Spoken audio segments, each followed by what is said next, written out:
government, whether it's the local government, comes out of our pockets, the message must be simple and clear. No more spending. Next, we must get government out of the way of their businesses, because we know that business, not government, is the source of lasting, sustainable, revenue-producing jobs. We can do this by removing onerous regulations and incentivizing job creation and repealing or reducing taxes like the LLC tax, which is really an income tax on our small businesses. Then we must fully extend our right to know law beyond just the budget. We must extend it to the spending in this state. We must put the budget and all expenditures online in an easy-to-read, searchable format so that you, the people, our best auditors, can hold your government accountable. This information must be readily available to you within days, not weeks.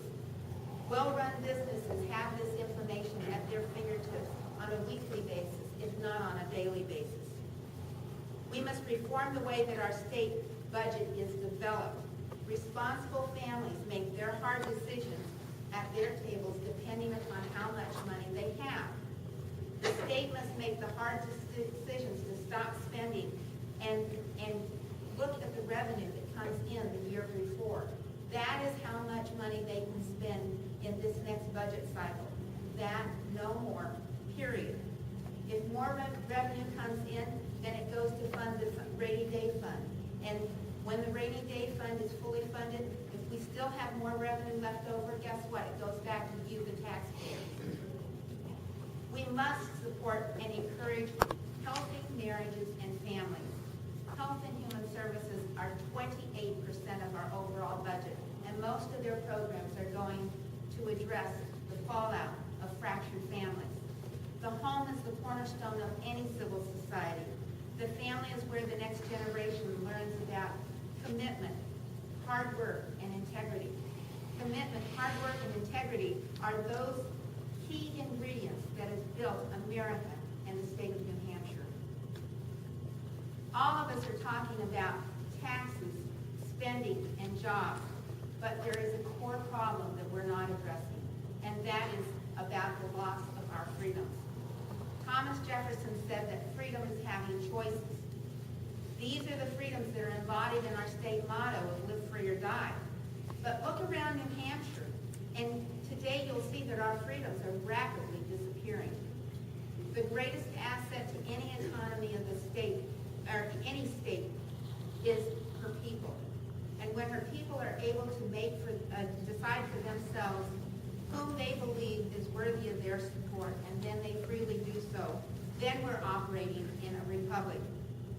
When the state robs us of our responsibility to govern ourselves through taxation, and then redistributes our tax dollars to pay political debts, we're not living in a republic. We're losing our way.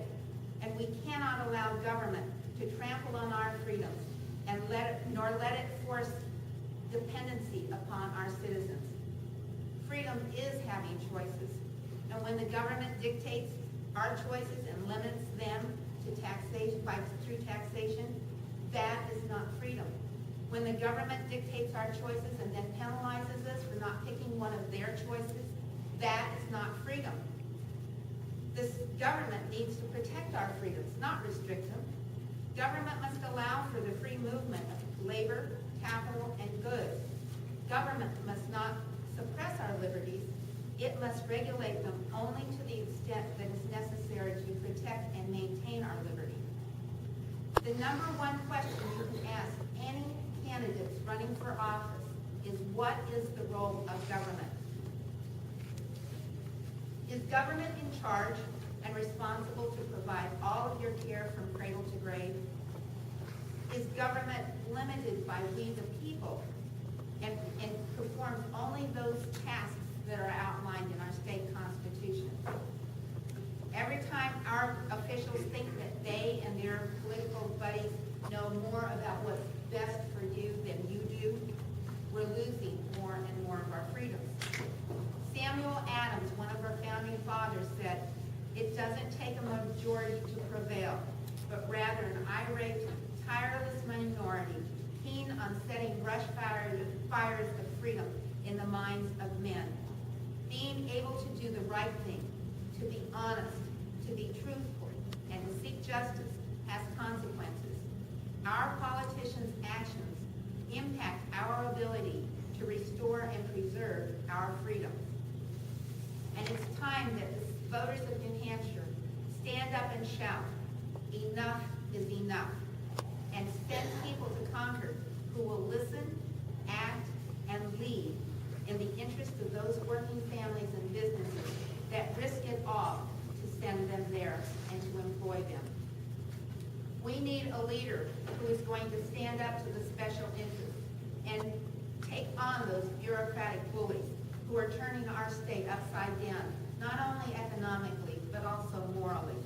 We need a governor who understands that she is there to serve you and who will apply some common sense to the administration of the state. Getting this fiasco of New Hampshire's House back into order is going to be a challenge, but we can do it. It will take leadership and each and every one of you applying hard work and discipline.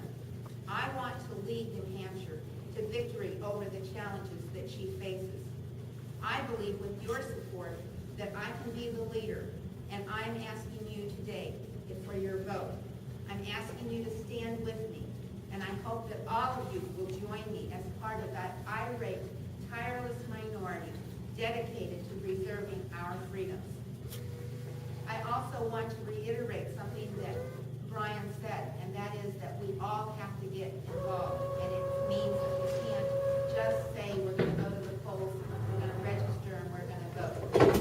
We need to make sure that everybody we know registers and votes. We need to make sure that everybody we know understands what the problem is.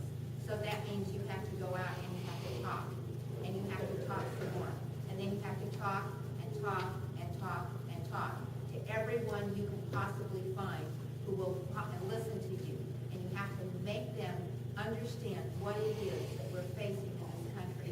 We're facing a major takeover of and a removal of every freedom that this country was founded on. I'd be happy to entertain any questions that you have. I hope to pass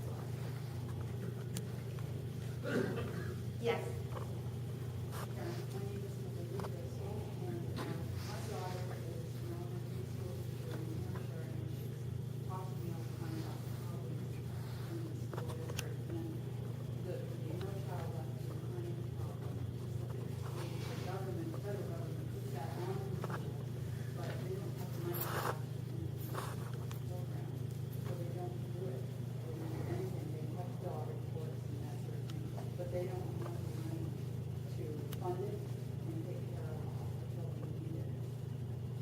Right. I understand that problem. Did you all hear what she said? Okay.